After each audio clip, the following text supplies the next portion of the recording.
رسول اللہ صلی اللہ علیہ وسلم نے فرمایا تم اللہ کی حرام کردہ چیزوں سے بچو، لوگوں میں سب سے زیادہ عبادت گزار بن جاؤ گے۔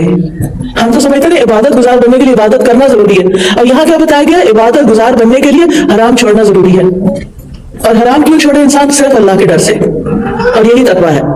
پھر ہے اپنی نظروں کی حفاظت کرنا، یعنی حرام چیزوں کو نہیں دیکھنا، ایسی موویز، ایسی فلمیں، ایسے لوگ، ایسی سیلیبریٹیز جو اپوزٹ جینڈر سے ہو، اس کو دیکھنے کی ضرورت نہیں ہے، کیونکہ متقی انسان اپنی نظروں کی بھی حفاظت کرتا ہے، اپنی زبان کی بھی حفاظت کرتا ہے، اپنے باطن کی، اپنے خیالات کی حفاظت کرتا ہے۔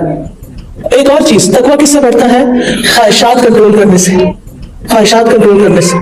قرآن مجید میں آتا ہے وَأَمَّا مَنْ خَافَ مَقَامَ رَبِّهِ وَنَهَى النَّفْسَ عَنِ الْهَوَىٰ فَإِنَّ الْجَنَّةَ هِيَ الْمَأْوَىٰ، اور رہا وہ شخص جو اپنے رب کے سامنے کھڑا ہونے سے ڈر گیا اور اس نے نفس کو خواہش سے روک لیا تو بے شک جنت ہی اس کا ٹھکانہ ہوگی۔ تو اس سے کیا پتہ چلتا ہے کہ تقویٰ اختیار کرنے کے لیے اپنی خواہشات، بعض اوقات جائز خواہشات سے بھی رکنا ہوتا ہے۔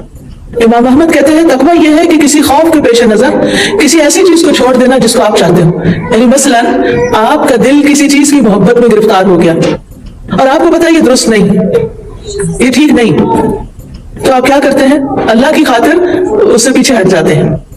بعض اوقات آپ دیکھیں کہ لوگ حرام ریلیشن شپ میں پڑ جاتے ہیں، تو اب ایسی صورت میں یہ تو تقویٰ کے سراسر خلاف ہے نا یہ بات، کہ انسان نامحرم کے ساتھ دوستی کرے یا اس کی محبت کو اپنے دل میں جگہ دے۔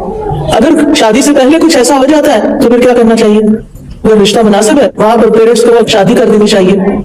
لیکن اگر شادی کے بعد ایسی کوئی صورت پیش آتی تو پھر آپ دیکھیں کہ کتنا خطرناک ہے یہ کام، کہ انسان ایک ایسے چنگل میں پھنس جائے، ایک ایسی چیز میں انسان انوالو ہو جائے کہ جس کا کوئی نتیجہ ہی نہیں۔